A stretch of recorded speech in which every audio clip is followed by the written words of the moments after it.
Elected Governor Jared Polis sits down with our Shaun Boyd as he gets ready to lead our state in about 60 days. Tonight, Shaun live at our state capitol. And Shaun, sounds like you covered a lot of ground with our next governor. We did, Jim. From fee increases for roads to allowing cities to regulate oil and gas like they do pot dispensaries, and how soon the state will have free full-day kindergarten. We also talked about Polis safety. The first gay governor, he is also Jewish. Two things that didn't come up a lot during the campaign, and maybe for good reason. Are you at all concerned about your security?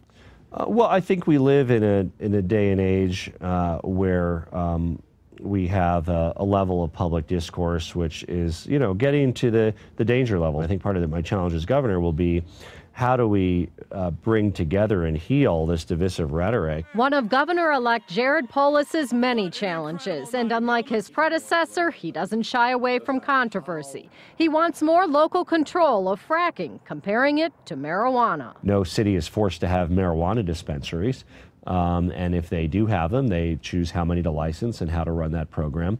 And of course, oil and gas affects our quality of life. So it's just a question of how and where to do it. On transportation funding, he was also candid. No sales tax and no debt. Would you increase fees? The only two that have been ruled out are sales tax and bonding without any new revenue.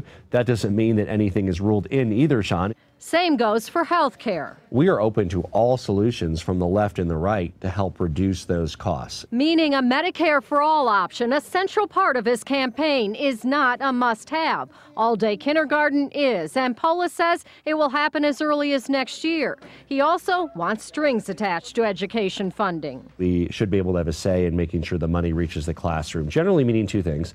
It either means teacher pay or smaller class size, as opposed to being intercepted by administrators or other services along the way.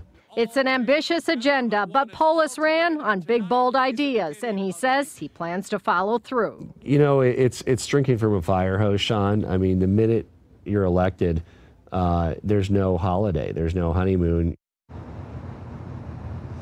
The governor-elect has also promised free preschool, and he told me he is working on public-private partnerships, but that will take some time. One decision he says he will not make until he is sworn in is whether to allow the execution of death row inmate Nathan Dunlap. He told me he wants to review the files and talk to families. Jim? Shaun, just yesterday, as you know, we talked about the Olympic Committee, some members anyway, touring Colorado, talking about a possible bid. We know that the governor, Hickenlooper, is on that committee. What is Polis saying about the possibility? He does not support Colorado hosting the Olympics, Jim. He says it would burden the state with debt, but the committee says it will take the question to voters first, and Polis told me whatever we decide, they'll go along with. All right, Shaun, thanks very much. Appreciate it.